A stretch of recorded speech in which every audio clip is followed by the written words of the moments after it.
Hello and welcome to Home Media Minefield presents Let's See What's Out There Live, an entertainment live stream and podcast focused on film and television drama. In today's episode, we are going to have a spoiler-filled conversation around all things Dexter. So that's going to be the TV series, the follow-up limited series, Dexter New Blood, as well as we're even going to talk about the novels, etc., that this is based on. So if you haven't seen Dexter New Blood, I do want to warn you that we're going to have spoilers in this conversation. So I'm being totally upfront about that. This series, by the way, is available to stream on Showtime in the US, and over here in the UK, it is showing on Sky Atlantic. I'm not too sure about the rest of the world just now, but I'm sure there's a streaming service somewhere where you can purchase this show if you want to see it. As far as the rest of the material is concerned, it's available on various channels and it's also on physical home media. So please check that out. If this is your first time here, then welcome. Please do get involved in the live chat if you're watching us live and you've got any comments or anything that you want to put along the way. Or if you're finding us at a later date, feel free to still put comments in the section below and I'll be happy to respond. I always read everything and I try and respond to as many as possible. If you enjoy this sort of thing, then consider giving this video a thumbs up, give us a like, and consider subscribing to the channel and having a look at some of the other content on here. There's links below. We'll talk more about that at the end of the show. But if you hit the bell icon, you'll be notified every time there's something new. My name's Keith Isles. I am an independent filmmaker and lifelong enthusiast of movies and TV shows with a particular affection for this show, Dexter. So I'm not alone on this journey. I am joined by a panel of guests who are equally as enthusiastic, I think, about Dexter. We'll see as the conversation goes along. But first up, filmmaker himself and the mega geek, and he is in fact the man who in 2006, back in 2006, said to me, Keith, you should really check out this show called Dexter because I think you'll like it. So welcome to the show, Ian David Diaz. Hello. Hello, matey. How are you? I'm all right. Yes, I am guilty of that. I know. I'm very pleased that you did recommend it. And as you can see over my shoulder there, I went out and got them on DVD at the time. And it became compulsive viewing from there on. So I remember we used to have conversations about it because it used to be on every week, didn't it? I mean, couldn't binge it in those days, could you? In fact, you can't binge it now, actually. But yeah, we had some really good conversations about it, didn't we? Yeah, I used to love it. Used to be a lot of fun, and it was a good conversational bit of fiction that we do indeed like. So but also somebody else that is very, very passionate about coming on to talk about Dexter. I'm not sure what her thoughts are on this latest season, but we'll find out. But she is also a filmmaker, documentarian, and also runs interviews about film and television on her own channel, Premiere Scene. Welcome back, Claire Bueno. Good evening. Hello, good evening. How are you doing? I'm very well. How are you? I'm very well. I'm very excited to talk about Dexter. I'm very grateful. Thank you for inviting me on. That's right. And I see you have the original novel, whereas I've got the DVDs over my shoulder. You've got the original Jeff Lindsay novel. There's the three in there. Ah, okay. There we go. Like an omnibus. So it was a lovely birthday present from my dear brother. Wow. So I cherished that. And it was a great read. I mean, I started to read the book after probably about, season 3. So I was introduced to it like yourselves through the television show before the books. Yeah. So anyway, but thank you for inviting me on the show, Keith. No problem. Well, we do have one more guest as well. As far as the filmmaking world goes, there are always a lot of unsung heroes, people who really know their craft and their stuff and don't normally get the credit they deserve. But this man is somebody that I definitely consider an unsung hero. He does a lot of work on independent films. He's a DOP, he gets involved with the lighting, he gets involved with the editing. I know he's a bit of a Dexter aficionado, even going back to the novels that it's based on. And he in fact even helped with the animation that you saw at the beginning of this on my logo. So it gives me great pleasure to welcome Alan Dunlop. Hello, good evening. How you doing, Alan? Very well, thank you. Thanks for the nod for the animation. I thought it looks stunning. It really is. There you go. I should do that more often. There you have it. Yeah, no. Well, I mean, I had that logo, and I just wanted to. I need to bring it to life somehow. And you have that famous scream as well, don't you? The Wilhelm scream. It has to. There's famous in it. That scream. Yeah.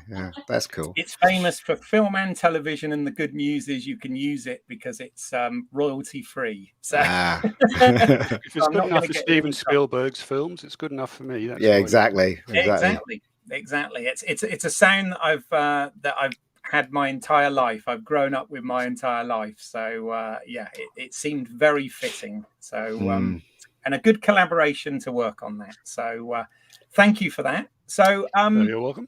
Obviously, we're going to get into. We're trying to put this out. This has gone out just 2 days after, or 2 evenings after the limited series Dexter New Blood concluded over here in the UK. So we wanted to get something out fairly quickly because I would imagine that the internet is soon going to become saturated with, in fact, it probably already is saturated with this kind of content. But we're going to do a little bit of a journey. We're not just going to talk about the new show, but we are going to talk about sort of Dexter from the start, a little bit about the source material as well. But I always think that a really good sort of jumping off point about all this stuff is to actually talk about how we all first came across it, and the impact it had on us where we were between 2006 and 2013. So I'll tell you what, Alan, as you're the new guest here, we'll start with you. How did you get into Dexter first? Was it through the book or was it through the show? It was mostly through the book, although I did see some of an early sort of leaked bit that my brother found when he was working in China, of all places. So someone had obviously lifted it off an internet source somewhere, and I thought, that looks kind of interesting. And I just bought the book, The Darkly Dreaming Dexter, which was the first one in the season, in the whole series rather, and kind of got hooked on that. I liked the way it was told in the first person, so he kind of always in his head and sort of with his thought processes and how he's going through things. And I sort of got a few chapters in, and it was just such a revelation that you got someone who's basically a murdering bastard, not to put too fine a point on it, but he's got this really strong anti-hero thing going on with him. He's always doing things that are morally questionable as a point of law, but as a point of, he always kills bad guys, was a brilliant idea. I thought it was a really clever idea of like pulling all the stories in the books together. So I stuck with him after the first one, and then sort of ended up hopscotching between books and seasons as it went through, even though from about season 2, the TV show obviously diverges quite a lot from the books. But it's interesting following how both of them sort of develop the various character and story arcs sort of individually. Yeah. Interesting. You mentioned there about the books. I have to say the only one I've actually read, and embarrassingly, it's probably the last fiction novel I've ever read actually was Darkly Dreaming Dexter, which is the first book in the series, and thoroughly enjoyed it. But it was essentially, that first season of Dexter was more or less, an adaptation of this with obviously a few key changes in there. But I think actually now Dexter's, ended, I will probably go back and read all of the books. You know what I mean? Go back and actually revisit the first one and read them all. Am I right in thinking that that first book has the sort of commonality with season 1, but beyond that, they both went off on their own tangents because they were released sort of simultaneously, weren't they? Yeah, within a couple of years, I think a year and a half, something like that. But yeah, essentially, it's the TV series first season maps the first book quite well up until about 2/3 of the way through, and then it starts branching off. There's a couple of sort of plot elements that are completely different between the two, and then, like I say, from about book 2, it really does sort of diverge quite rapidly. And there are several sort of arcs that appear in the TV show. A lot of extra characters that they obviously write in. You need a lot of extra sort of shall we say, padding material to sort of fill out a TV show that you don't really need in books. Yeah. But the books are, it's still very, very accurate to how the books run out, I think, in terms of the emotional impact and the pacing of it and the style in which it's told. It's almost like reading a TV episode, reading the books. They really belt along. There's nothing that really drags. So it's very much something that's enjoyable to read. So if you want to read them all, I recommend it. Okay, I might have a book binge. Yeah. Now I remember when I read the first one, I'd obviously already seen the show and was familiar with the show, but I found the book very entertaining. And like you said, it's very interesting that it's written in the first person, much like the way we get the voiceover in the TV show. And that's right. But yeah, that's really cool. What about you, Claire? Where did you sort of originally dip into Dexter, as it were? It was definitely the TV series, and the only thing I can probably,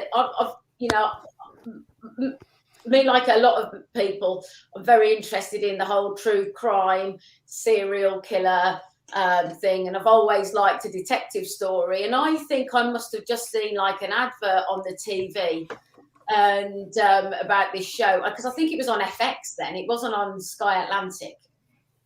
And kind of got introduced to it that way. I think it was probably just about, and people were talking about this show called Dexter, and he's a serial killer, and it's like, right, okay, that sounds like the kind of thing that I like, and sort of I jumped in. I think the other thing that I like about the show, and obviously in the books as well, is that yes, you're going on his first person journey, but it's also a bigger detective story as well. So there's that sleuthing, sort of throughout all of the series, really, as on a big scale, they're all catching killers. But and then I started to read the book, as I said, it was a present, and I did find myself trying to kind of do a comparison between the series and the book, and like Alan said, I found the first book in particular very faithful to the series, but then you do just go on your own journey with the book. I think as well, as you work in film and TV, you accept that film and TV it's much more, it's a larger thing, there's much more airtime to fill, and therefore the story is going to change, and you have to kind of go with that, but not to the point where you become disconnected from it. I think you still feel that both are very faithful, if you see what I mean. Yeah, no, absolutely. I totally agree, and I think it's nice that it exists in two different mediums without it being exactly the same story. There's variations on it, and I think that can sometimes be more interesting. And yeah, I always like to do those sort of comparisons as well. I mean, with the show, what was sort of nice was, we got this thing that was kind of CSI meets American Psycho, wasn't it? And because obviously it was a premium Showtime, show rather than a network show, it was obviously able to be a lot more adult, and we'd have, the appropriate violence and gore, but also, sex, nudity, profanity, all of those sort of dark subject things was able to come into this, which was great. And it's also sort of full of humour, isn't it? I mean, he's the irony. I mean, they always, and please pardon, any American audiences that are listening, but we always hear in England that Americans don't understand irony. Yet Dexter is just, littered with it. I mean, he is ironic, isn't he? Yeah. And it's, you know, and he's such a complicated character, and obviously we're going to probably go into Michael C. Hall, who has embodied this character, who plays, you know, there's just this conflict, and he, you know, I think he was just a character that we just completely bought into, really. You know, he's so flawed, yet, you know, you can't help but admire this kind of inner struggle that he's got. No, absolutely. I mean, yes, and you're right. You know, it's very much a black comedy as well as a mystery drama thriller, and you know, very dark and all of that. But there is a definite humor element there. And I remember with Ian, that was very much the way you and I used to chat about it. We used to have a lot of laughs over some of the comedy in this, didn't we? Yeah. When no, yeah, especially. Ian, sorry, you found it before I did. I know you found it. First season had already aired by the time you told me about it. So how did you come across it?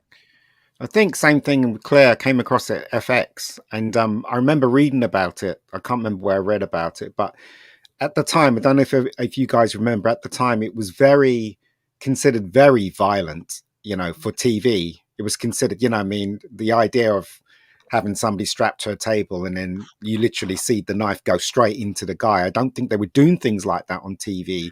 And because it was independent, I think it was, I can't remember, in America, it was Showtime, wasn't it? Showtime was an independent channel, right? Because it was that, they were allowed to go that far with the swearing and the violence and stuff like that. So that very much attracted me to the series. When I saw the first episode, I thought, this is something I've got to watch because it's so interesting, especially the beginning. I mean, was it the first lines he says? Tonight's the night, you know. So, you know, and then he gets to the guy, and the guy says, you know, when he corners the guy, and the guy says, "Oh God," and he's like, "It's not going to help you now. He's not going to help you." Do you know what I mean? And then, you know, he stabs him. And it's the first time you ever see on TV something so bloody. Well, for me anyway, I don't know. Maybe the Sweeney was violent. It wasn't as violent as Dexter. It wasn't as violent as Dexter though. But no. You know, and then I was hooked from that point on. I can't remember when we were talking about it. I was saying to you, with everything with Keith, I always say to Keith, you should watch this show. And he's like, and the whole series go by, and I go, like, Keith, you should watch this show. And then he starts watching it, and he's like, what? Why didn't you tell me about this, Ian? I told you. That kind of thing. So, but yeah. So, I mean, but that's the first time I saw it was on FX. I think it was on FX. So. Yeah, it definitely was on FX. I mean, I have seen that Ice Truck Killer series. I don't know, at least 4, 5, 6 times. I've seen it twice. Because during the pandemic.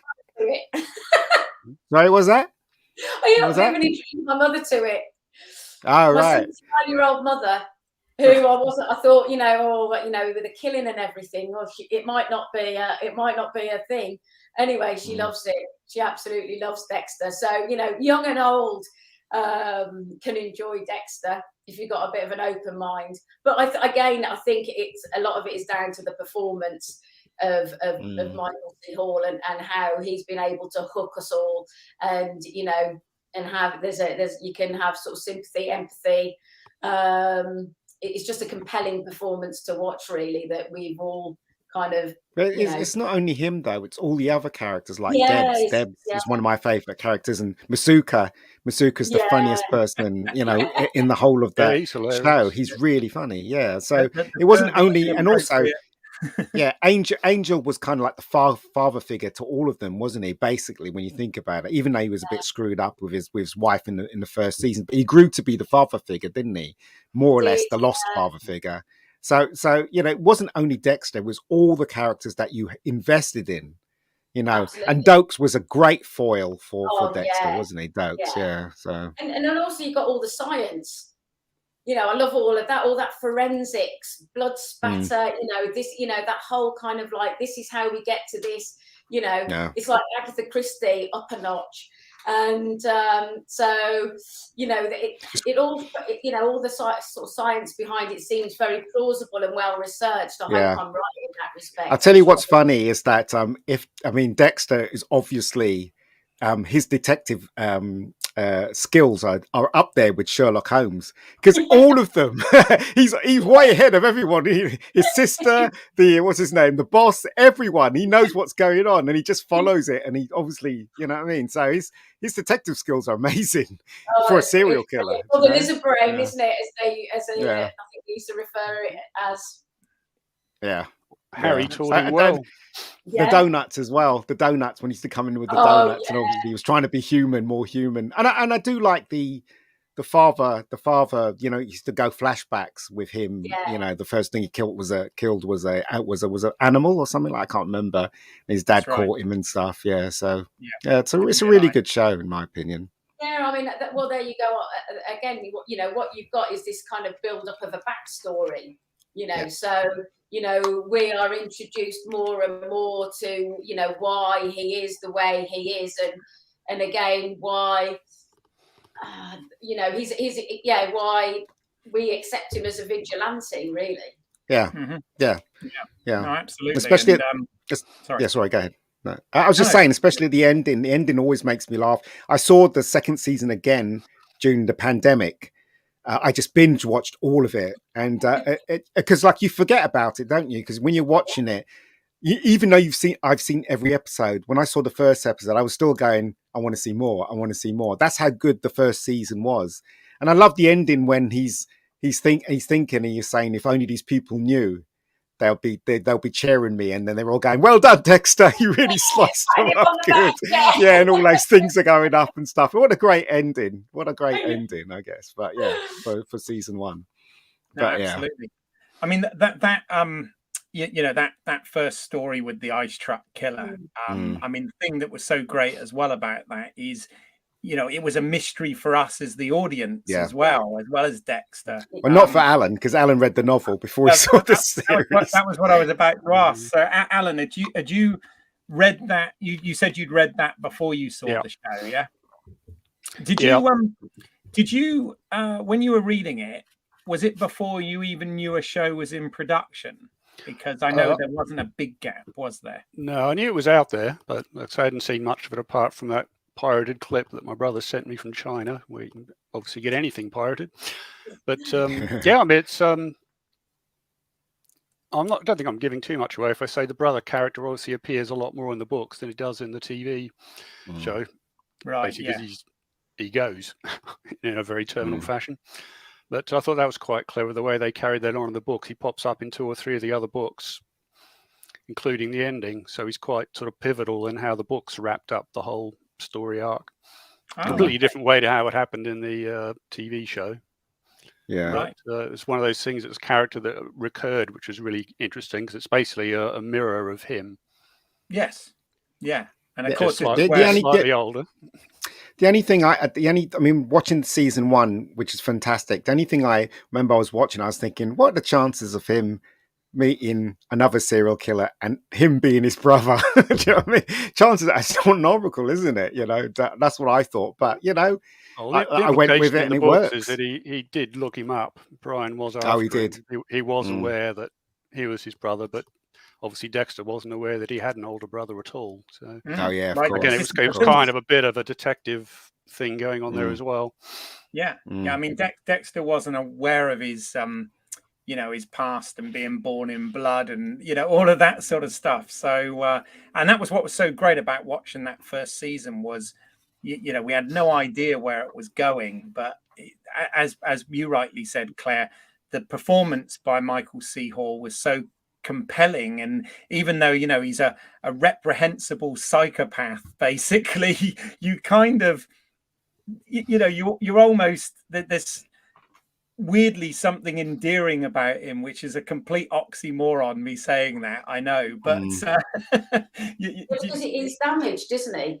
You know, and it doesn't mean just because you're damaged it gives carte blanche to go and become a psychopath and a serial killer and you know, kill people where, you know, the police and the judicial system, you know, is you know, lets the public down.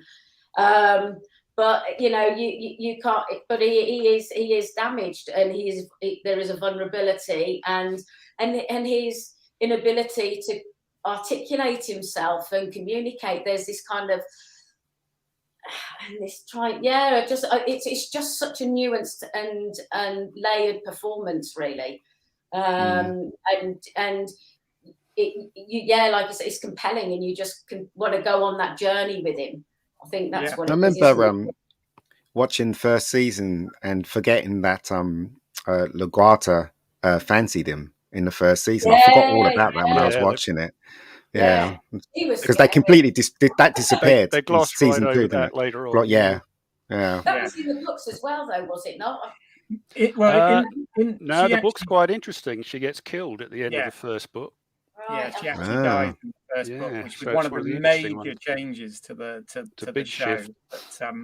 But I mean, as we've already said, obviously, Jeff Lindsay wrote the novels, and but in terms of bringing it to screen, a producer called Sarah Colleton originally read a review of the book, which made her buy the book and sort of bring it to Showtime. She was working as a producer there, and it was this guy James Manos Jr. that originally developed the original TV series for Showtime, and he'd previously worked on things like The Shield and The Sopranos and all of that. So he'd worked sort of in that premium cable television arena, and then of course he adopted the help of Clive Phillips as executive producer, and Clive was sort of stayed on for the first, I think, 4 or 5 seasons of the show, arguably some could say the best arc of the show, and then left shortly after that, and other showrunners took over.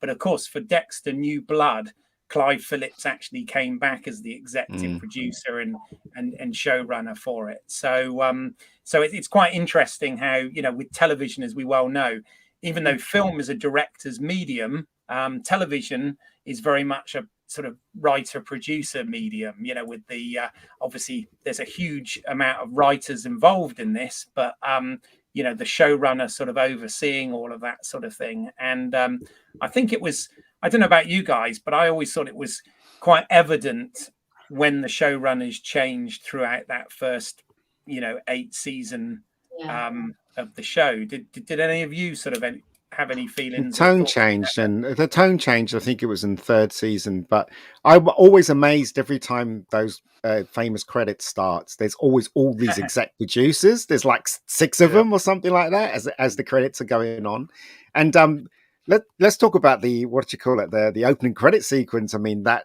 is really good, wasn't it? I mean, really well thought out and stuff. And I think they were responsible for actually having other TV shows with artistic kind of opening credits. I think Dexter was the one that pioneered it. Also, what Dexter pioneered, and correct me if I'm wrong, Al, they pioneered the plastic blood, didn't they?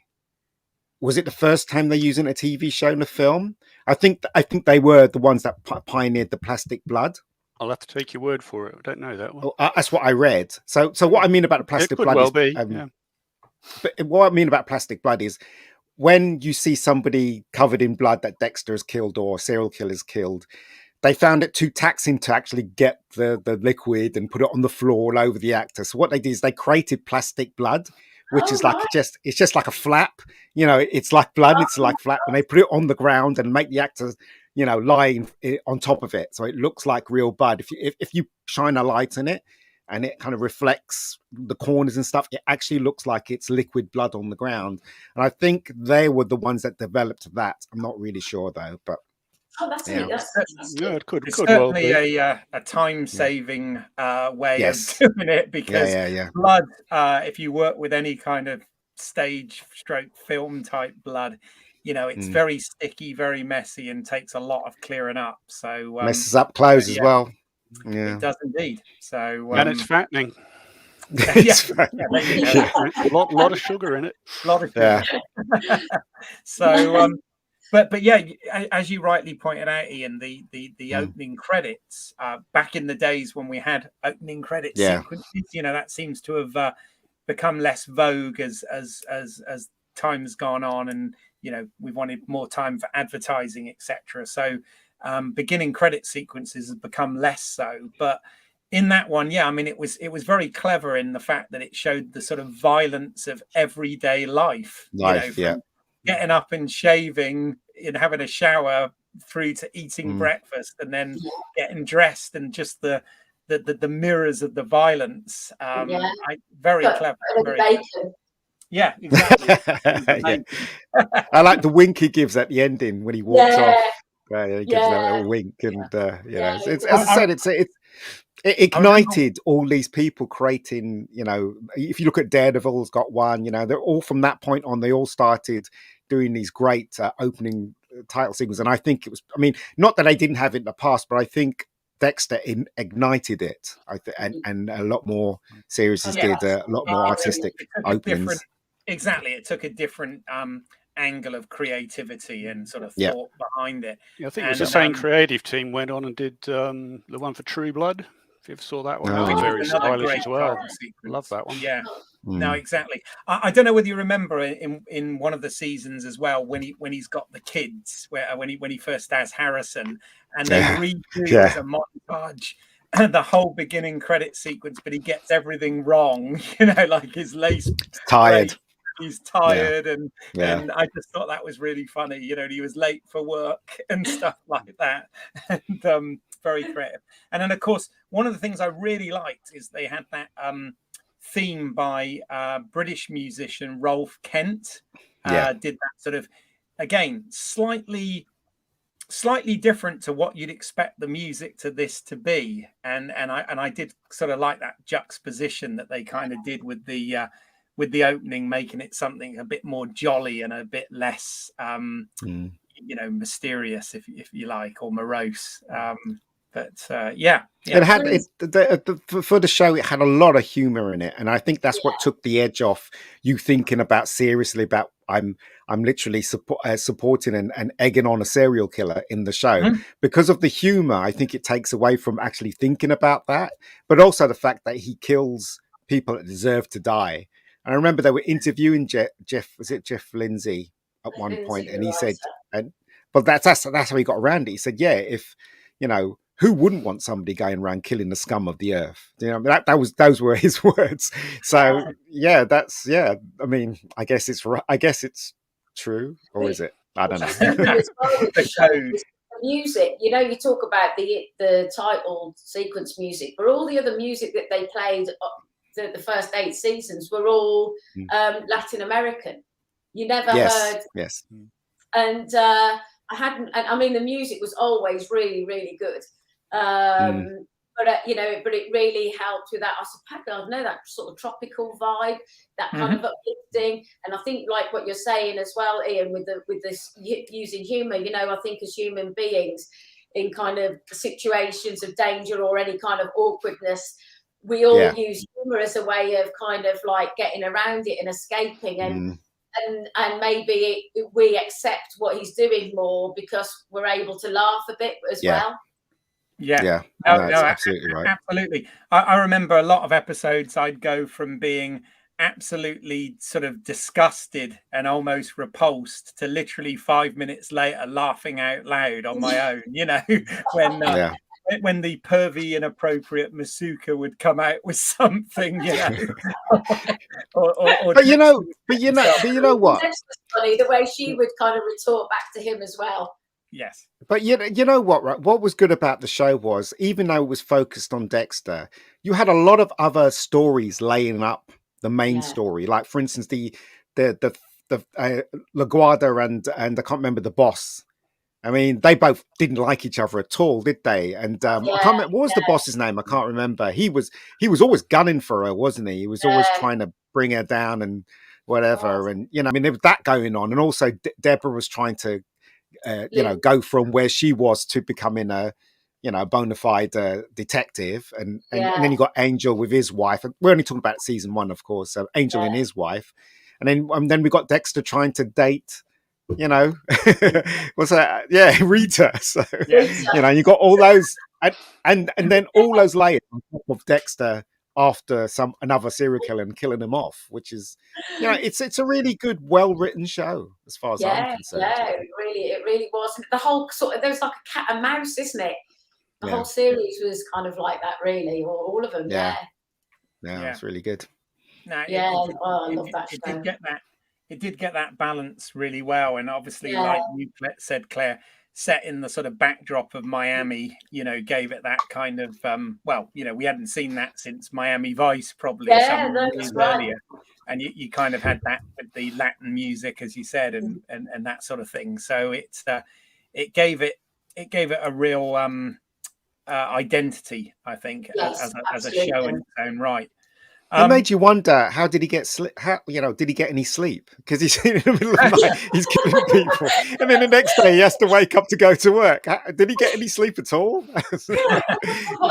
and then he has a baby. I'm not a psychopath, or I don't think I am anyway. I don't have any murderous tendencies anyway. I don't think. You know, it's like, what a complicated life. Yes. Yeah. No, for sure. And I mean, you know, in those sort of first few seasons, he goes through quite a journey, quite an arc, you know, with the obviously the relationship with Rita, and you know, eventually having Harrison, and you know, and all the stuff that goes on, nearly getting caught by Dokes, and you know, all of that sort of stuff. But I don't know. I don't know whether you guys feel like this, but I felt like the show sort of peaked in its fourth season, which was, of course, the one with the Trinity Killer, played by John Lithgow. I didn't mind the others though. Do you guys? Yeah, the others were still very good, but as you say, it kind of just went a bit, not so much a dip, it got a bit wobbly. But the best way to describe it. They started sort of putting a little bit too much emphasis on some of the less interesting storylines. The whole thing about LaGuardia marrying Angel, and then divorced, and all that relationship. I mean, that was, I'm going to go and have some coffee when it came on. You know, it's just kind of, it wasn't really that engaging. It was getting a little bit soapy for my taste. But then they started pulling it all back again. I really liked the sort of love interests he sort of bumped into. Yeah. Things like, even Lila was good fun, the psychotic British woman. Oh gosh, Lumen. Actually, Lumen was good. I'll tell you what, for a socially awkward serial killer, he actually did quite well for himself. Well, he's quite good looking chap though. That's the thing, you know. I mean, he's quite good looking chap, and a lot of people gravitate towards him. I like the Chase. What's his name? Gordon Chase, and the villain. The one where he meets Newman. I liked that season. Do you remember that? Jordan Chase. Yeah, where he meets Newman. Yeah, I like that season. I thought that was really good, and it was a satisfying ending as well. You know, they kept you going, because there's that scene in it where he's going to rescue her, and then he's driving his car, and the car turns over, doesn't it? And you think, what the fuck? You know, what's he going to do now? Is he all right in that car and stuff? Yeah, you know, and they white knighting and going in to rescue her, and then he screws it up. Yeah, and he crashes the car. Yeah, I mean, that's what I'm saying. It's even after the Trinity Killer, they still managed to maintain a good level of interest for me. Yeah, you know. The Colin Hanks story wasn't that bad either, was it? I mean, what's that? The one with Colin Hanks. That was okay. That's when the sister found out he was a serial killer, wasn't it? That's right. I mean, that was the important part of that sort of arc. Exactly. They always kind of got that balance right of you know, having an interesting guest star for that particular season. Yeah, that's when they started. Yeah, and then obviously you know, leaving us with enough of a cliffhanger or something at the end of a season to make you want to go on and check that next season out. And they were very successful in doing that all the way through. Well, I tell you what, John Lithgow was an absolute. He's amazing. He was amazing. Cast him needs a pat on the head and a crown, because it was just such a brilliant casting. Because at the time, John Lithgow was always playing friendly dad or cheery, understanding boss. Those are kind of his go-to positions. Here he is playing a really quite cold, calculating serial killer. Yeah. And it was just like he was trying to learn off him, wasn't he? He was trying to. I mean, Dexter was like wondering about him. What? How comes he's got a family? How could he balance between being a serial killer and have a family? Yeah. Yeah. He was trying to think. Do you know what? I as I said, I binge watched the first season, and I watched the second season. I remember, but the season I skipped, which I thought was okay, but I didn't want to watch again, was the season with the guy from L.A. Law. Can't remember his name. He played Jimmy Smith. Jimmy Smith's. Yeah, I kind of skipped that one. I don't because I didn't. I was like, it was all right, but I'd rather see the Jordan Chase one because I thought the Jordan Chase one was really good. So, but yeah. So what did we think of the last season then? Well, I was going to say, let's because of course I know we want to talk about New Blood, but before we do that, let's talk about season 8 then, because obviously I think most people agree that season 8 was kind of where that middle picture there where he's got the beard and the lumberjack shirt, that's kind of where we end it all. But that was a bit of a disappointing season, and I think universally considered one of the worst endings to a series ever. I mean, well, it was very polarizing. I think, I seem to recall some critics thought, well done, very brave. And other people, absolutely hated it. I was sort of, I kind of switched. I didn't like it much when I first saw it. I thought, okay, that was a bit disappointing. But then, over a couple of years and watching it, the whole sort of arc of it a couple of times, I could kind of see what they were trying to achieve, and they sort of almost succeeded. But they did jump a couple of sharks leading up to it. I think was the other problem. I think they messed about with Deb's character quite a bit, which didn't. They did. Doing. Yes. That was kind of. It's almost like they couldn't figure out what to do with her for the last couple of seasons. So it's like, let's have a. Let's have her get shot. Let's have this happen. Let's have that happen. And let's torment her love life. And it's like. Because that was the season, wasn't it? That she at the beginning she went off the rails. Yeah. And she sees a psychiatrist, and she says, I think you're actually secretly in love with your stepbrother. It's like, what? That's coming out of a whole other TV show. So, but also, she became a private detective, didn't she? She joined this company, and she had and all that stuff, and bounty hunter. That kind of stuff. I watched that series again recently, and I've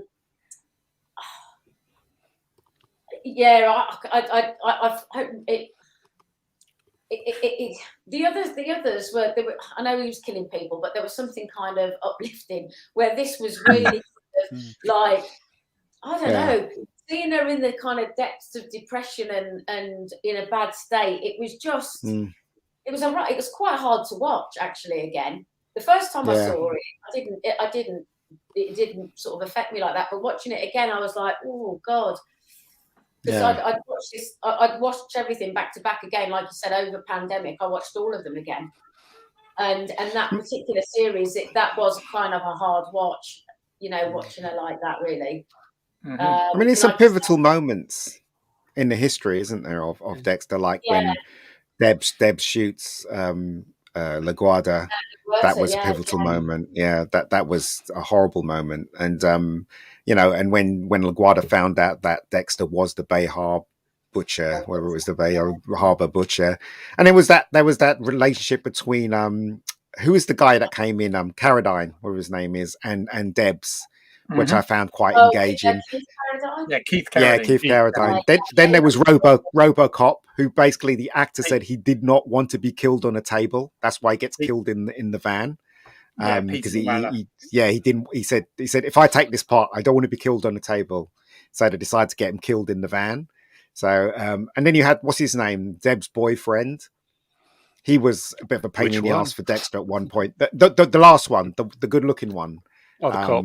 Who had blood on his shoe, so they thought that he killed the RoboCop fella and stuff like that. So, but as I said, we're all sitting here praising the show, and it should be praised because it's one of those TV shows that's probably going to go down in history as a very unique TV show, and it is very unique. Let's face it. You know, I don't know any other show that's like it. Tell you the truth, but no, I think you're right there.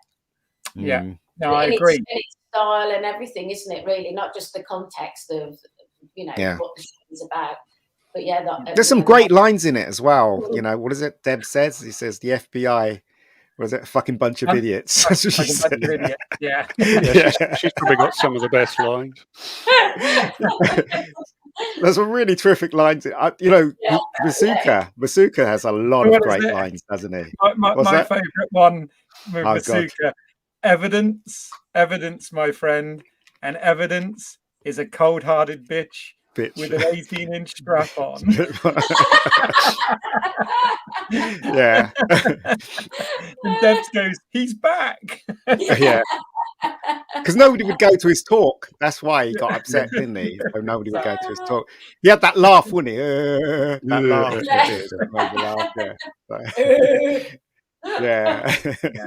Yeah.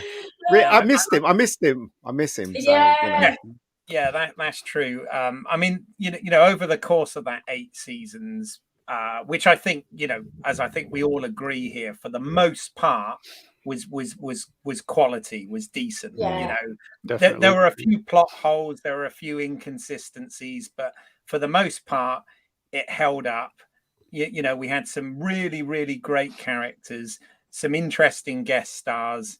And it was a nicely produced show, and I think I know I was sad when it ended, even though I was disappointed with the ending. I was sad when it did, but of course, we went 8 years without it, and then we then have this opportunity for a limited series to come back on Showtime, which a number of shows over the years that have ended have come back for limited seasons, whether they're a one-off or not, and I don't know, were we before because I know we're all dying to talk about this, but before we do, were you guys skeptical going into this idea of another limited series, a follow-on series taking place 10 years later? What were your thoughts? I was, but when I saw a clip from it, I thought to myself, this looks interesting. I think I'll give it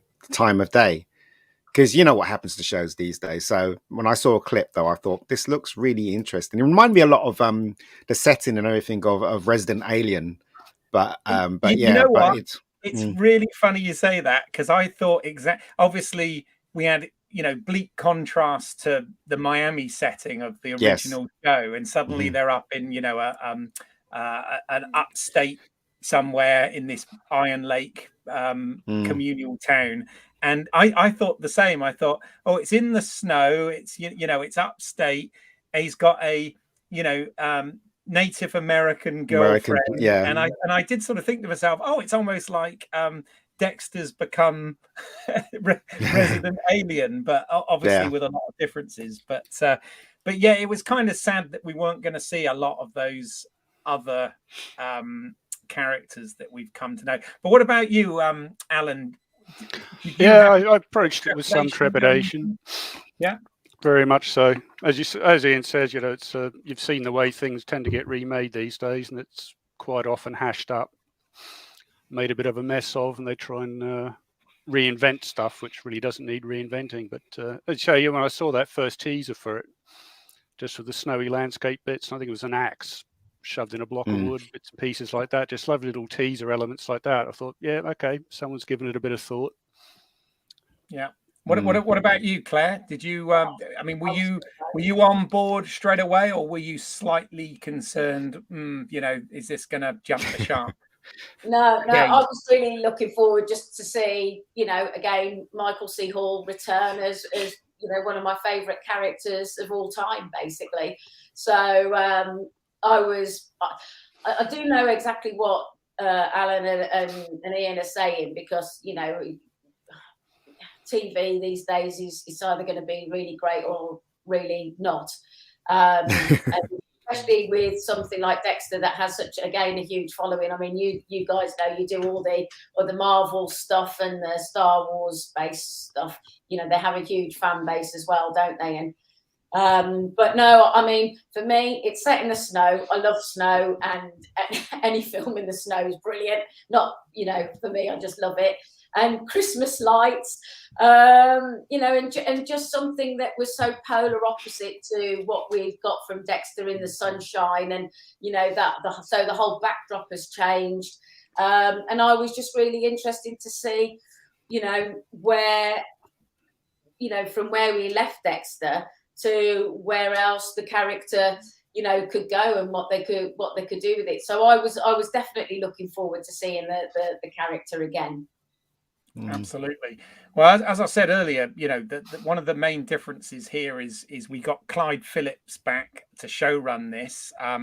Obviously, you know, he had been involved in the original conception of the show way back, and left after several seasons, and had always said that he was dissatisfied with the way that the series ended in season 8.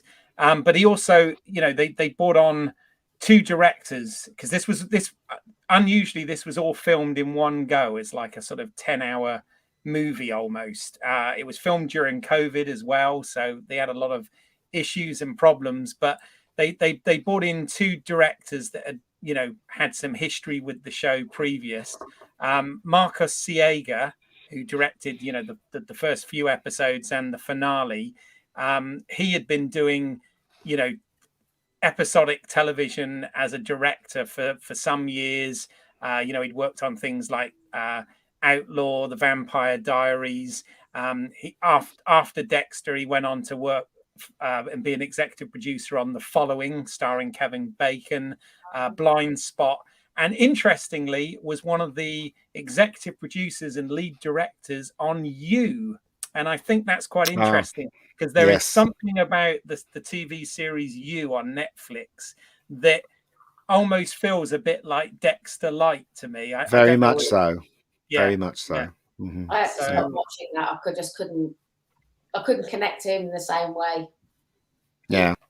It was a poor man's Dexter, I think is how I would put that.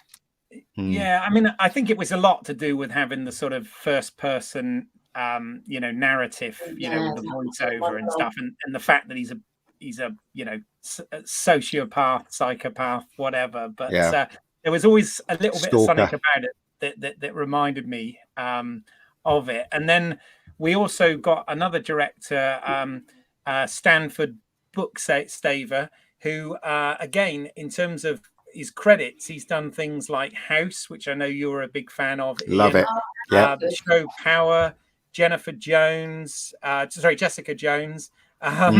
Chicago Fire. So he'd done a number of things before coming on board for Dexter New Blood. But of course, you know, I say this, of course, there are dozens of people we're not mentioning here, you know, writers, producers, DOPs, editors, loads of people that bring these shows to life. But those were sort of the key players for this season. And then, of course, I'm quite surprised they only had 2 directors, to tell you the truth. But they normally have more, don't they? But usually spread them out a bit. Yeah. It's good that they've that, you know, close. I think it definitely made a difference that you've got 2 directors working cohesively, hopefully together. It feels a bit more like that, really. Yeah, it's you know, it's competently directed, as you expect, you know, and the setting, obviously the setting is completely different to the Miami setting, and even though Michael C. Hall looks a little bit older, he still maintains the same, you know, he doesn't look that old, if you know what I mean. I think he's 50 now. I did look up how old he is. 50 now. Yeah, he's 50, and so is the character of Dexter in this, in the slightly adjusted timeline that they did. Because even though it's been off the air 8 years, they've actually made it a 10-year jump to allow for Harrison's age, you know, and everything in the suddenly show. His hair's black. Yeah, well, he's dyeing it. He's dyeing it. No. I have to say, when I was a child, you know, right up to probably the age of 10 or 11, I had incredibly blonde hair, and it got darker as I got older. So that happens. I totally buy that actor is the same character. It's been a big enough jump, But the other thing I thought was really clever here was obviously Dexter. He'd always had his dark passenger, and he'd had Harry, his dad, played by James Remar, as his inner monologue, inner conscience, if you like, his dark passenger. And in this one, they managed to get Jennifer Carpenter in the show by using Debs as that. And I don't know, did you guys think that was a good idea, or do you think it was a little bit of a thing just to get her in it? I personally, I think it worked very well. Did you? Yeah. I personally think it was okay, but if you took Debs out of it, it wouldn't have made any difference whatsoever. It's a big difference between Harry and her. Harry was essential to the plot and to Dexter's development. In this one, she was a bit, but let's face it, if you took her out of the series, it wouldn't have made any difference to what Dexter did anyway. Do you know what I mean? So, but I mean, it's good to see Jennifer again because I really like her character, even though she wasn't her character in this at all. It's a shame. It's a shame that she died in the last season. But there you go. I was going to say you have to cut her some slack. She was shot and then got brain. Yeah, I guess. Then got thrown off a boat in the middle of a hurricane. So. I think Ian wants to kiss her, love her, and marry her. You're lucky. I remember me and Keith used to watch. Was that show called Limitless? And she was in Limitless. Remember? Oh yeah. Remember Keith? Oh, that's right. Yeah, she was. Yeah, and we always know her as Debs. Even though she wasn't, because we were a fan of Limitless, weren't we? And then it got cancelled. Yeah. Well, I used to watch it. Yeah, no, absolutely. I love the movie, and I just thought it was an interesting concept, that movie, a really good thriller. And the Bradley Cooper film? Yeah, the film. Yes. Yeah, it's really good. And then they kind of spin it into a TV series, which is essentially a continuation of it. But they have as the main protagonist a completely different type of character, man-child. Yeah, exactly, a man-child, as opposed to sort of. But that worked. Yeah, it totally worked. I thought it worked really well, but it's a shame it got cancelled. But there you go. But she was in that, and I mean, the Debs character, as I said, this is not really Debs at all. I guess it's just Dexter's conscience. The one thing I did like about how different she was from Harry was that she literally physically grabbed Dexter, didn't she? There's one point where she grabs him and says, you're doing something wrong. She actually puts her hand in his mouth at one point, doesn't she? I mean, Harry never used to do that at all. In fact, Harry never touched him at any point in the show. So that was quite cool, I thought. So Dexter was literally wrestling with himself. Yeah. Yeah, more or less. Yeah. Well, so I think that's obviously the symbolism they are going for. That she is playing just a facet of his conscience. That he's kind of playing off. So in a way, he's fighting with Jiminy Cricket. It's one of those sort of things. I think that works quite well. But it also, like at this point, he's 10 years sober, so to speak.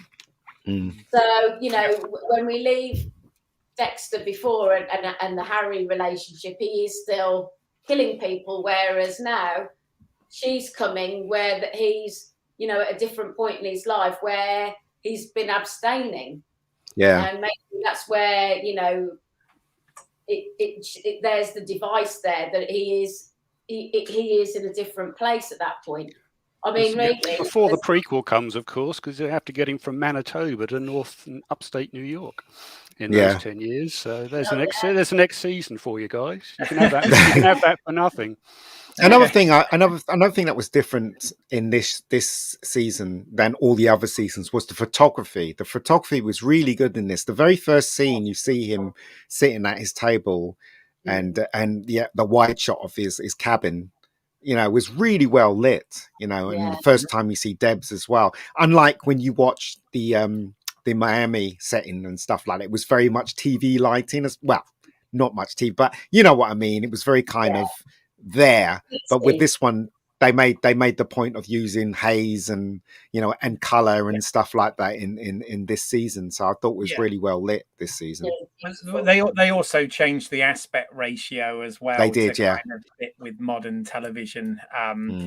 from 16:9 in the thing to like a 2:35-1 sort of thing on this. I mean, Alan, I don't know. You're the DOP here. What are your thoughts on the lighting and the cinematography generally? Both shows. Generally enjoyed it greatly. It's as Claire mentioned, it's just a really nice contrast between what they shot in Miami and what they shot there. So it's just the whole color palettes are slightly different. Miami tended to, they kind of followed the Miami Vice idea. It's like it's all a bit poppy, everything's bright and warm and clean. And it's still got this sort of seedy underbelly, and in a way they've kind of inverted it. It's like the whole town looks seedy now, and it's just, everything's snowing. It's always cold, oppressive. You say the atmosphere, there's a lot of haze in the atmosphere. And when he pops his first one in the old incinerator, and then it's like raining ash down. Snow. That's quite nice. A lot of really nice touches like that work really well. Just the way it's sort of like just catches a bit of backlight at night. A lot of practical lighting in there as well, sort of string lights and stuff like that, way off in the background. And you just get these little out of focus pops and bokeh that sort of give it a lot of texture, and all that works really well. Yeah, so they actually put a lot of thought into it. The other thing I kind of like that they did, and I know they're not the first to do this. I know movies have done this, and I know like the Fringe TV show did this a lot. But I like the fact that they had those sort of floating credits. It would be ice on the lake, and it would be the time of the episode, but you'd actually see the ice drop off the waterfall and all of that sort of, or a stain on the window, and the wipers would actually wipe it away. And all of that. Although the CGI for the deer was a bit rubbish, let's face it. Where you got the deer was, I just thought, I just thought, it kind of worked, I guess, but it kind of took me out of it a bit. Yeah, I know. I've really picked up on the, in the beginning where it's got the Dexter New Blood, and each new episode, the blood kept, incrementally coming down and down and down. That was brilliant as well. In the ice, little things like that as well.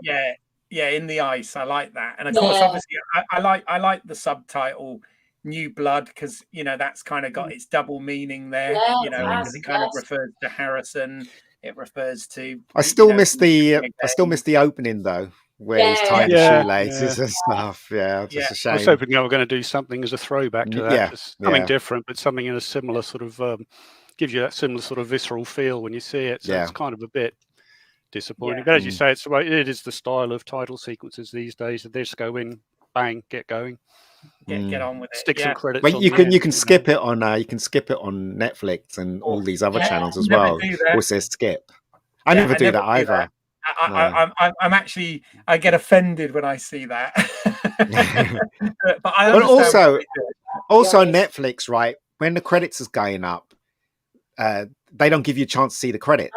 They always put things on there saying recommended, and then they and then they kind of zap it away, and you're like, wait, I want to see the end of the credits. You have to go back to the end of the credits, and then it will let you watch it. It's really they want weird, you streaming for that next show. That's what it is. Oh yeah. I mean, one of the things I really liked here as well, of course, obviously there's been this 10-year gap, and his life's moved on, and he's got a new alias, and of course it's Jim Lindsay. Jim Lindsay. It's a slight homage to Jeff Lindsay, who created the character. I thought that was nice. I also really liked. I don't know whether you remember. I think it was. I'm not sure if it was the penultimate episode or like episode 7 or something. But they had a bit where he's telling Harrison his backstory, and they actually sort of jump back to him in Miami in his green Henley and all of that sort of stuff. And man, I thought.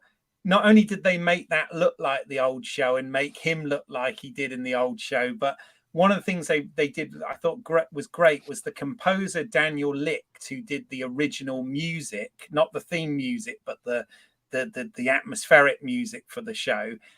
He died a few years back, but as a homage, they brought that theme back and updated it slightly in this show. And I thought again, fantastic, that they did. I like one the who's the guy that played the main serial killer in the season? What's his name? Clancy Brown. The thing about this season, though, I think him as a serial killer was very weak. in my opinion. It wasn't as good as the other serial killers that he took on in the series, but he was very weak, and you could see him coming a mile away. And the bit with the the metal studs that were in the guy and stuff, you knew that was gonna you knew that was gonna hang him in, well, kind of get him in the end and stuff like that. It wasn't. None of what happened in that series was a surprise. Unlike when Rita got killed, in the bathtub. I never saw that coming because I never read the novel.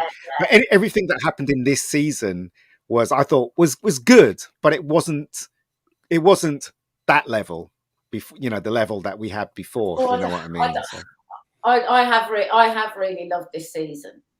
I did like this season. I think there was maybe, I don't know if it was episode 5 when she goes down to the cop convention and she bumps into Batty. Oh yeah. So happens to drop out that he had a friend whose son was called Harrison, and that was a little bit like, really? Yeah. That was quite weak. But the rest of them, I have literally just watched them and I've got to watch them again. And I think most of the episodes I have watched at least twice.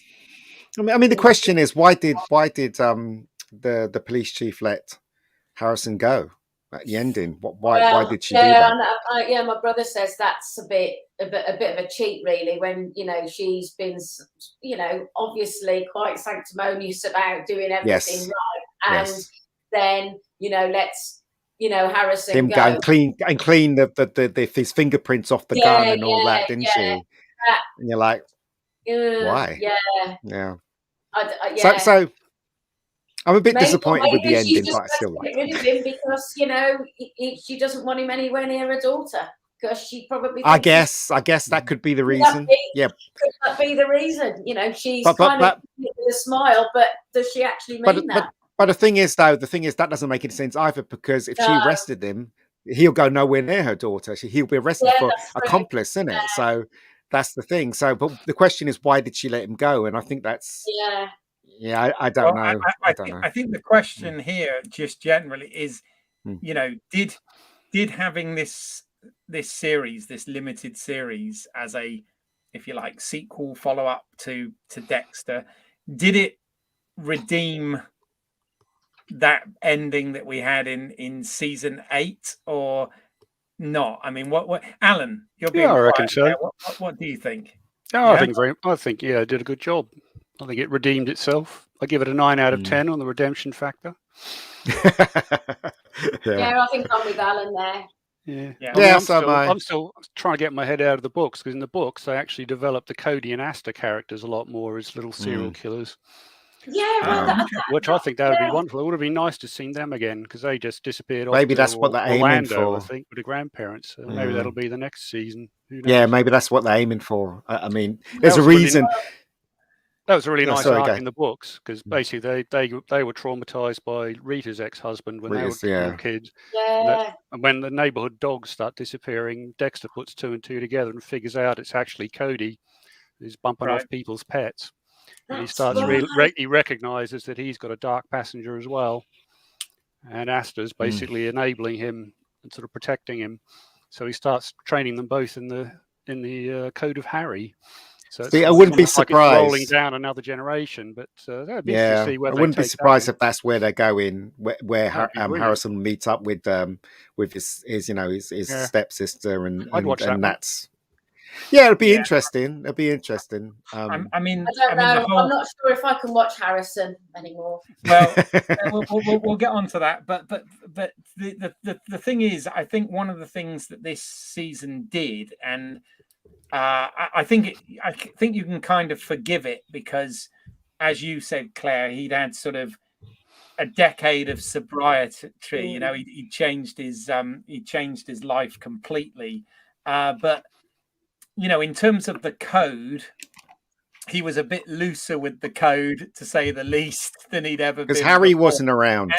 And exactly. And he made more mistakes than he's ever made. All the things he was doing was because his son was fucking up, and he was protecting his son. He broke the code because he loved his son and he would do anything to protect him. Unfortunately, the son is too stupid and ignorant to see that. His son was his downfall, wasn't it? Yeah, it was. I mean, it was. I mean, it's almost like Shakespearean, isn't it? Yeah. I got to admit, I didn't really like Harrison in this. He was okay. I just thought he needed a good slap. He was always whining and moaning and it's obvious that he slashed that guy's leg and he needed a good thump. Parenting channel here. Yeah, exactly. I do think he played the part very nuanced. Because you didn't know, is he just a damaged kid? Is he like just a stroppy teenager? Or so he constantly kept us guessing. I do think he turned out an excellent performance. I don't know the name of the actor. His name's Jack Olcott, and this is actually kind of the first thing he's done. I mean, he obviously he went to drama school and he graduated from one of the top drama schools in the States. But yeah, he was a find. Apparently, because I listened to a bit of a bit of a geek that I am. I was listening to a podcast where they interviewed him, Clive Phillips, and Michael C. Hall, and they were sort of saying that they auditioned loads of kids to play Harrison, and Jack Olcott just came in and nailed it at the audition. And you see Michael C. Hall on this.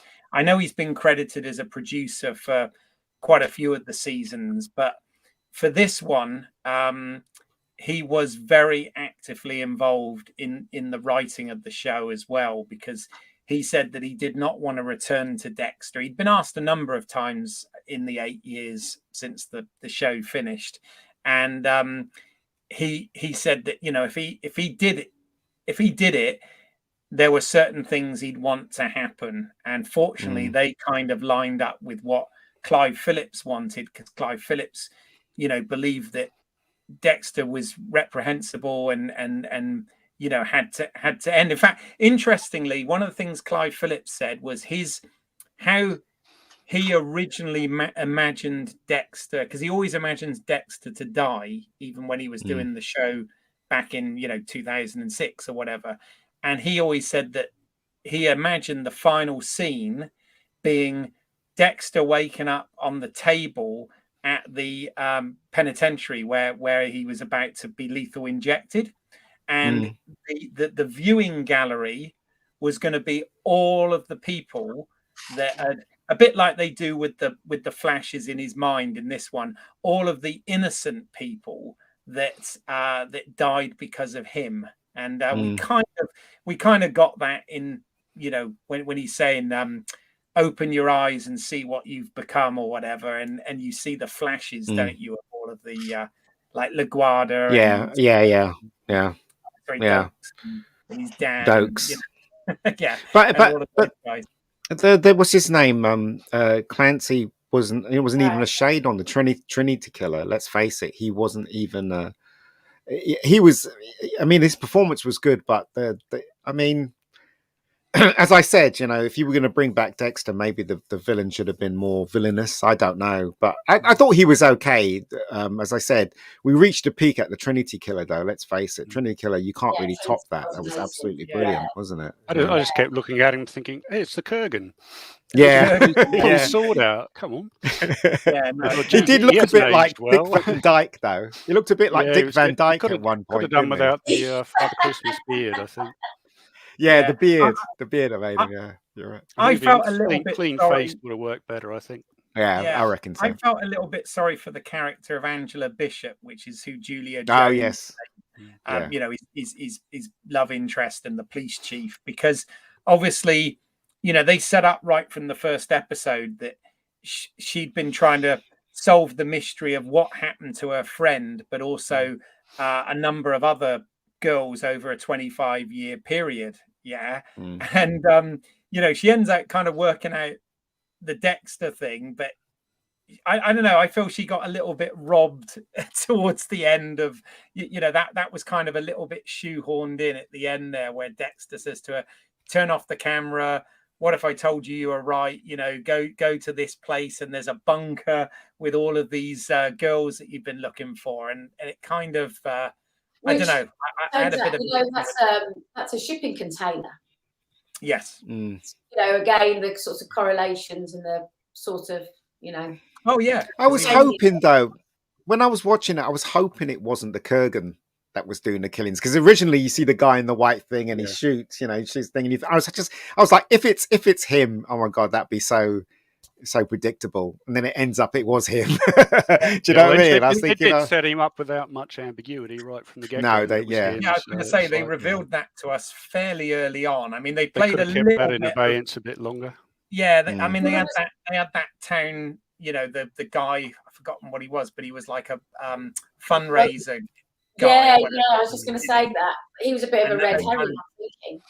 Yeah, total red herring. They like sort of dropped that almost immediately, didn't they? Yeah, I didn't know whether that was just a setup for just to show how kind of, I suppose, spunky the daughter was, and so kind of full of life. Angela's daughter was, that becomes, Harrison's girlfriend. That's the only thing. The question I want to ask you all, do you think that Harrison has that dark passenger? Because I honestly think he does. Because no matter, even when he says at the ending, open your eyes, look at you deliberately, you like what you do and stuff, like he was saying all that stuff. It doesn't excuse the fact that he breaks that guy's hand when he's doing and he slices that guy's leg. It doesn't. It doesn't. It's a big yes. Yeah, I think he does. I think he does. Yeah, I do as well. But he's a bit hypocritical at the end. Yeah, well, I mean, I agree with you. I think he definitely does. He's just, again, it's that the impetuousness of youth, and he probably thinks he's in control of everything because he's always been on his own, as he put it. So, and he's probably going to come unstuck, really. But I did think, though, and I don't know, I'd be interested to hear other people's thoughts on this. And Alan, forgive me because I know you haven't got to the last episode, but when they're in the when they find that the bodies in the shipping container underground, and they're all kind of preserved, bodies are all posed and preserved in what looked like those kind of lucky dip. Yeah. You know what I mean? And he Dexter's doing his bits, showing Harrison the ropes, the family trade. It felt really, really macabre.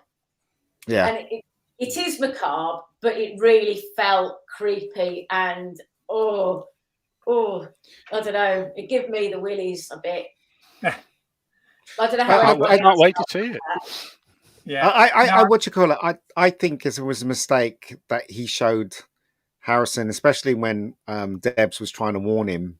It was a mistake that he showed Harrison his true nature, because I guess he had to. I guess, I don't know. I think it was a mistake. I mean, it was it was the whole thing with Logan. The cop and the coach to Harrison. That was kind of the straw that broke the camel's back, as it were. That was kind of the last thing, wasn't it? Because he was obviously repulsed when he watched them actually kill Caldwell, Kurt. When he actually witnessed that, he couldn't take it. And then obviously when he found out that he basically killed Sergeant Logan, that was kind of like breaking point. That was the breaking point. And but the thing is that was that not a little bit of self-defense? I mean, I know he was trying to get out as well, but Logan had just tried to shoot him. Yeah, still though, he did kill a lot of people. So, he did, I know. I mean, how do you kind of? But but also we've seen Dexter in a couple of episodes where he's actually grabbed someone, he's put them out, made them go unconscious that way. So there was really no reason to kill. Is his name Logan, isn't it? There was really no reason for him to kill him, basically. Absolutely. So I don't know. Looking too much into it, I reckon. He didn't just keeping his hand in. He didn't Yeah. lie to Harrison, at least, I suppose, because No. he could have done and got away. You know, that's the kind of crazy thing. But I mean, in those final moments when he says, you know, he never felt love to that point in his inner monologue, and then of course, you know, when he says, "What is it? You did good," to Harrison, and then we see Debs let his hand go. It's kind of.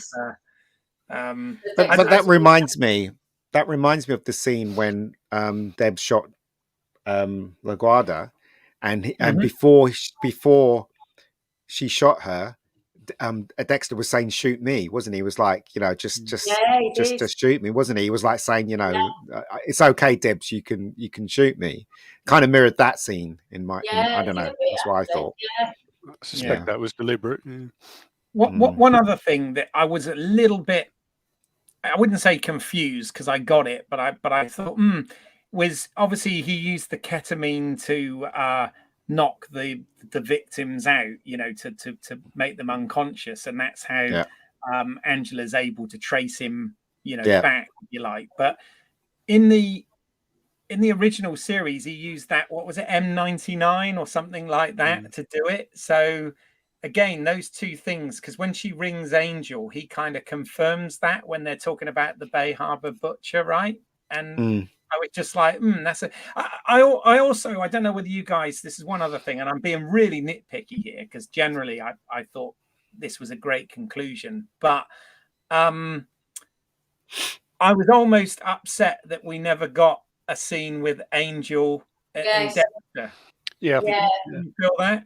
I was hoping that was going to happen after seeing it earlier. So, they've introduced Angel again, so he's got to make his way up there in some fashion. Yeah, even if it's just to get killed. And in that last Alan, you know, sorry to give it a little bit away, but Angela basically phones Batista and says about you know, the kind of she's basically guessed that Dexter is the Bay Harbor butcher, and Angel's like, "I'm coming up. Where are you? I'm coming up to Iron Lake," and then that's it. Yeah. So, Keith, I think there's a few, you know, friends and that, and we've been sort of talking about, you know, really what would have been interesting was to see Dexter have to face what was, remember, his best friend. Wasn't, you know, Angel used to turn to Dexter for everything. That would have been an interesting scene to see, definitely. Yeah. It's funny. It's funny because sorry, go ahead, Keith. Go ahead. No, it's all right. No, what were you going to say? No, I was just saying it's funny because they try to. You get the feeling that they, as you mentioned, that scene, Claire, with the I think it was the mayor or something like that, and the daughter was having a go at him, and that kind of just disappeared. Yeah. Also, that crazy blood splatter guy disappeared as well, which I thought it was quite interesting. I thought he was gonna be more of a you know, Bane on Dexter as the show went on, but he's just suddenly disappeared. He was gone. Yes. Do you guys reckon that they had these two characters that was developed in the script and somehow they kind of edited them out or something? I don't know. I don't know what you guys think. I don't know, because the other thing as well is, of course, Angela was quite happy to have Dexter Morgan's help when she needed help with a friend that was in the, you know, the cave. Yeah. So there were a few. There were a few things. I mean, the thing with Angel, that I think that was because essentially what Dexter told her, in terms of, well, you've got nothing to prove this, you know, and he basically diverted everything back to Kurt in the way that Dexter's always very good at doing, you know, getting himself out of a situation like that. But then I think it was hearing that Angel Batista was going to come up from Miami up to them the next day was the thing that really made him think, you know, oh crap, I'm going to have to run then, because this is I'm not going to be able to worm my way out of this. And I guess it was necessary for that plot to work, but you know, it was and it was like it was necessary for him to kill Logan to justify what Harrison had to do at the end and all of this sort of thing. And again, they did foreshadow it with him giving Harrison the gun for Christmas and teaching him how to shoot and all of this sort of thing. So it wasn't like it just sort of came out of nowhere. But yeah. But also, I get a strange feeling he could have got out of that situation, because what evidence did she really have? She had the evidence that that when he beat up that guy, she used a needle. He used a needle on his neck, right? Mm-hmm. And the guy that was, how is she going to prove that it was the same needle or it was Dexter that actually injected that guy? You know, that he made out that he took all those drugs to die. She can't prove that, right? No. But in Dexter's defense, he could have said, you know, yeah, I was involved in the Bay Harbor butcher thing, and I know what he did, so I decided to copy him to teach this guy a lesson. Right. What he could have said that, couldn't he? Yeah, you know, and there was no real evidence to connect Dexter to the Bay Harbor butcher if you think about it. And he could have easily just sat there and talked his way out of it, because there was really no evidence when you look at the whole thing carefully. No, exactly, and I think that's why having that plot beat with Angel coming up to testify. But he can have talked his way out of that as well, Keith. He could have said, I couldn't take it. My wife died. My sister died. I just wanted to disappear. He could have said that. And then he could have got away with everything. But he didn't, did he? Angela in the first place. Yeah, he could have said that. It got too much. Yeah. So bluntly then, did you guys, I mean, were you surprised when you saw it that he met his demise, or did you know that was going to happen? No, I was really shocked, and I just want to cry still. What, the serial killer's been killed? No, I assumed it was going to happen. What the big mystery was how it was going to happen. I think that's I was a bit disappointed how it happened, though. I wasn't. I mean, I was disappointed that because I was hoping for another series. That's what I was hoping for with him. Yeah. Basically. But here's the question. Here's the question. Are we going to get another series where it's Harrison, but Dexter, played by, Michael C. Hall, is going to be the talking in his ear? Isn't that just a little bit obvious? It's a bit on the nose. Bit on the nose. Yeah. I think it might be just that. I mean, I've been kind of, over the last few days, it really feels like it is an appropriate end, because, you have to, for me, I've been thinking, well, where else can you take the character?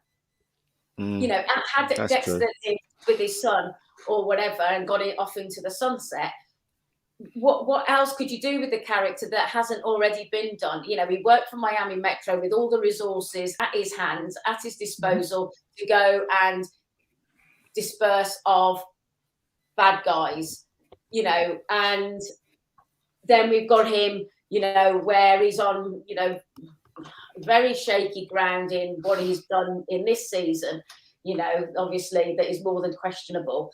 And you're like, well, and again, I suppose I'm putting it out to you guys because you're all creatives as well. If they hadn't killed him off without the series just going on for no apparent reason, where could Dexter go? Do you see what I mean? Yeah, I agree. I don't mind them killing him off, and I don't mind it ending here. I think this, I agree with Alan, this season was saying we're sorry about the last season. That's what it was saying, and I accept that apology. Definitely accept that apology with this season, because I thoroughly enjoyed this season, and I somehow agree with Claire as well. Where else are they going to take him? Maybe it was right that he died. I just didn't like the way he died. That's all. Yeah, but I'm just sorry. We won't.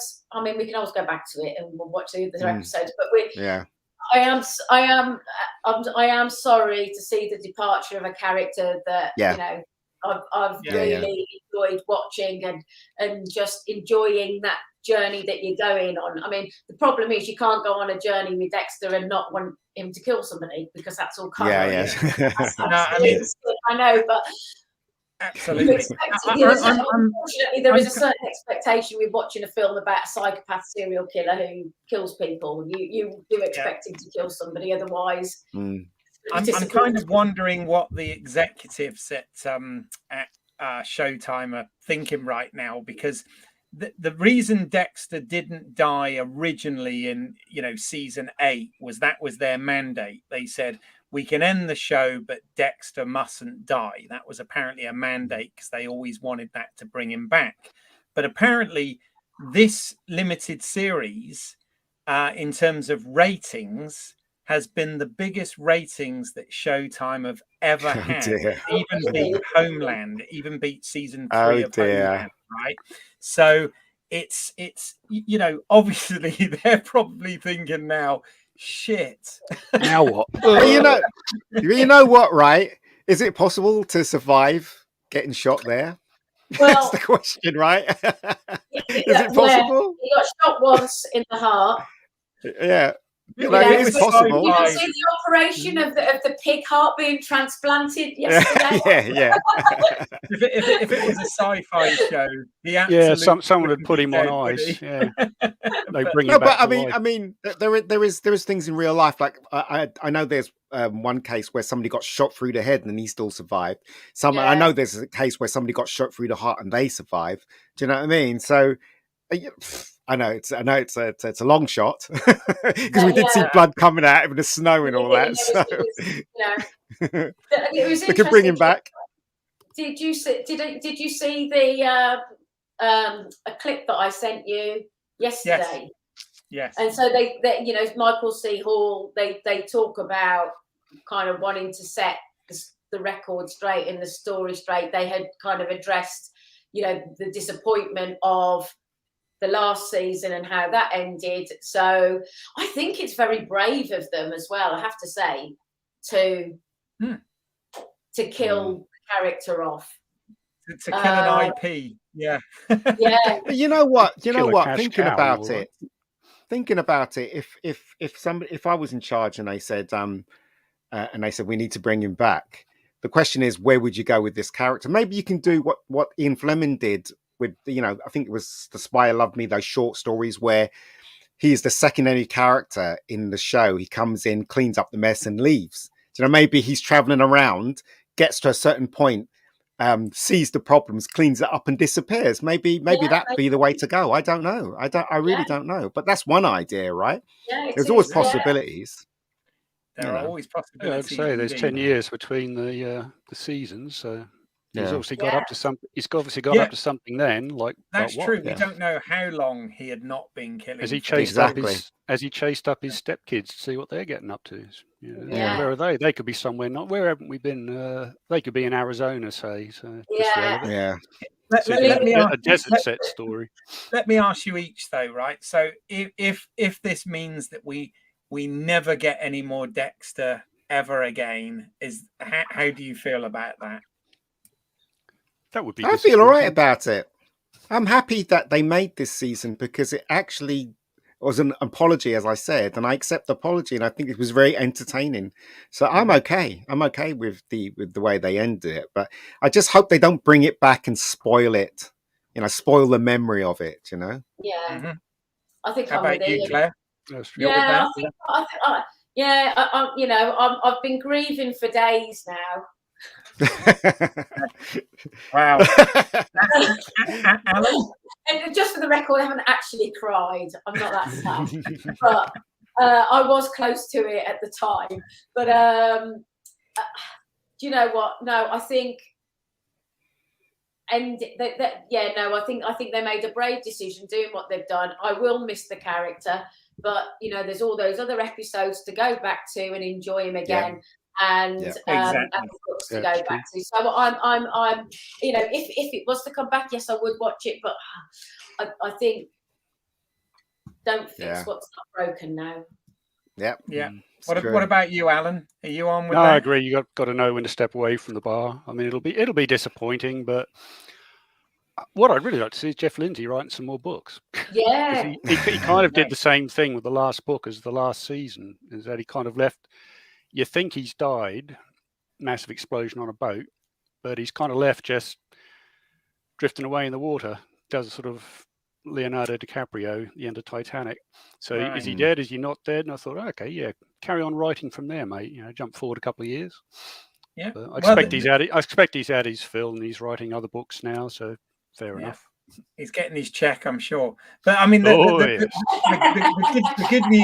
good news is we've got 106 episodes that we can enjoy any time of Dexter, which I think it's nice that we got a conclusive. We got to see what happened, and we had an end to it. And I think we can. Yeah, there's always things you always think, oh, I wish this and I wish that, and you can nitpick and all of this, but at the end of the day, they gave us something different with this season, but that was still familiar as well. They got that balance right, and very enjoyable. And you're absolutely right. I was every Monday. I just couldn't wait to sit down and watch the next week, which is exactly what I was like with season 2 onwards. Ian, obviously, I watched season 1, season 2 onwards, and that's great. So. Listen, we've been going over an hour and a half now, and I appreciate there's loads to talk about with Dexter in general, but I think we've given quite a good sort of high level view of the whole thing here. Of course, there's characters we've missed and all of this sort of thing, but is there anything else that you guys want to say in conclusion before we wrap it up? Alan, start with you. Big thank you to all the showrunners and everyone who's actually made the show for us. I mean, it's a televisual experience, and it's very difficult to make that sort of lightning strike twice. So, but you can see what they come up with next. Cool. If they are going to come up with something next. Oh, of course they will. They can't be just left alone. They've just made the studio lots and lots of money. So. The creatives will be buzzing away in the background. So did you say me, Keith? Yeah. Any last things that you want to sort of, before we wrap it up, anything you want to add? Thank you for the music. Forgive me. No, thank you. Just as Alan said, really thank the showrunners and writers, Jeff Lindsay, Michael C. Hall, all the other actors, obviously, that helped make just a compelling and just a joy to watch. I've had many a happy hour sitting and watching Dexter, and I'll miss it, but I've totally enjoyed being on the ride and the journey. So but still, it's one of my favourite shows, and I think it will always remain so. Cool. And Ian, from you, any last words about that? Thank you for making the this season, because I really enjoyed it. And one of the best things about this season is they didn't try to copy the characters that was in the previous season. They didn't try to have a carbon copy of Masuka, or do you know what I mean? Or do you know what I'm saying? So they made their own thing on this one, even though the characters weren't as engrossing as the previous characters in the other seasons, but it was still enjoyable. In fact, I think we didn't really get to know Logan that well, did we? And what's that other dopey policeman at the ending when she calls him the dopey one? Yeah.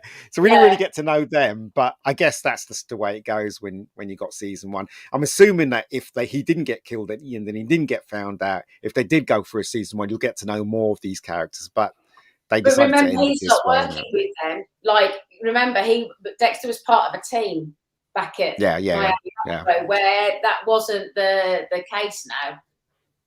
Yeah, that's true. Actually, that's how they could carry it on. Of course, a little post sync on it is that Dexter wakes up and it was all a dream. There's a knock at the door, and it's Harrison. It's Harrison. So it's like it's come full circle, but in a dream. It's like, you can have that one as well, guys. Carry on. There you go. You can have that one. Well, Ian, obviously, I'm going to put links to everybody's work in the show notes, but just so you've got it on audio as well, because this does go out as a podcast. Where can people find more of your work? Well, they can go to the Rebecca Gold channel, which is on YouTube, and type in Rebecca Gold in the search bar, and you'll find it. It's basically got a web series called Rebecca Gold, which is only five episodes, which is good, and it's got my films on there, even though it hasn't got Bad Day on there. If you want to watch Bad Day, just drop me a line on Twitter, which is at Ian David Diaz, and I'll send you the link. But it's got Killing Zone and Fallen Angels on there. which so happens to be lit by Alan Dunlop. So there you go. Both of them. Oh, actually, all of them. So there you go. Fair enough. That's and me. On that note, Alan, I know that you've mentioned IMDb and LinkedIn and whatever. I found a few photographs of you there. That's a horrible photo, that one. You remember that? Nice smile. What are you working on? What are you working on? That was an edit suite we were working in, and I had a photographer come in because they wanted to get I had 3 editors in working all on the same day. So I thought, we should get some photos to put on the website. So you literally dragged off the chair, put in front of this grey background, said, like, here you go. It's like, oh, great, okay. Immortalized on the web. Sorry, you had a question? I was going to say, what are you working on currently? Have you got anything that you want to tell us about, or any projects in the pipeline? Scribbling at the moment. So I've got a producer acquaintance who wanted to see a couple of low-budget horror film scripts. So that was a start of a lockdown project. And then I also rewrote something that Ian and I worked on many, many years ago called Ice Angels. So turning that into a TV series. So I've got that with a couple of readers, etc. Just trying to get a bit of feedback and see whether that's going to have legs. Wow! So keeping the creativity going. That's good. We like to nothing in the way of director of photography at the moment. I'm mostly doing post-production work still, so that's keeping Team Biscuits on the table. It's going to be DRP in season 2 of Rebecca Gold, so hopefully this year. So there you go. We've all got a stake in that one, right? So yeah, that'll be vampires. Good. Claire, where can people find more of your work? And they can find what's going on with you? Me at premierscene.net, where I do interviews with filmmakers and actors and whatnot. My latest interviews with Alex Winter of Bill and Ted fame, and I talked to him about documentary filmmaking because he's quite a prolific documentary filmmaker now. So it's a lovely and very honest interview with him. So you'll find that there. As the producer, I am the producer of Cleaning Up the Town, Remembering Ghostbusters, the definitive documentary on the making of the original film Ghostbusters. There we go. There's that lovely poster. And that's my brother. That's not me, by the way. And if you want to see Clean Up the Town, it's available on VOD in the United States, and in the UK it's available on VOD and Blu-ray as well, and we are very proud of it. And Too Hot to Handle, Remembering Ghostbusters 2 is still in production. And you never say it, Claire, but there is a link down below as to where you can buy it. Oh, and there's a link down below where you can find it. And if you come to buenoproductions.com, that's there's a shop there as well, and we sell lots of merchandise and great T-shirts like this one. Let me we made earlier. There we go. That's a Terror Dog armature created by Anthony's art. Nice. Very clever. Very good indeed. And you can find more of my work. Obviously, you are now on Home Media Minefield, so please check out some of the other work here. Not only have we got live streams like this about various movies and TV shows, we've covered, Marvel, Star Wars and all sorts of things. This is also available as a podcast on LSWOT Cast. So that's Let's See What's Out There podcast, basically. Available on all good podcasting apps.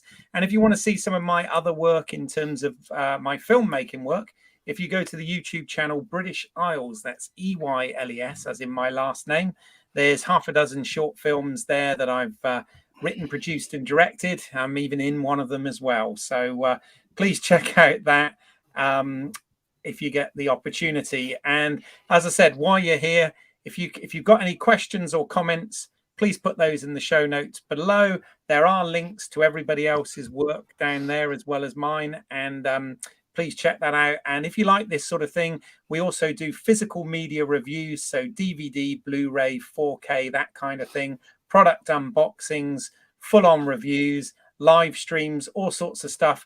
As I said, give us a like, subscribe to the channel, and hit that bell notification so that you don't miss anything moving forward.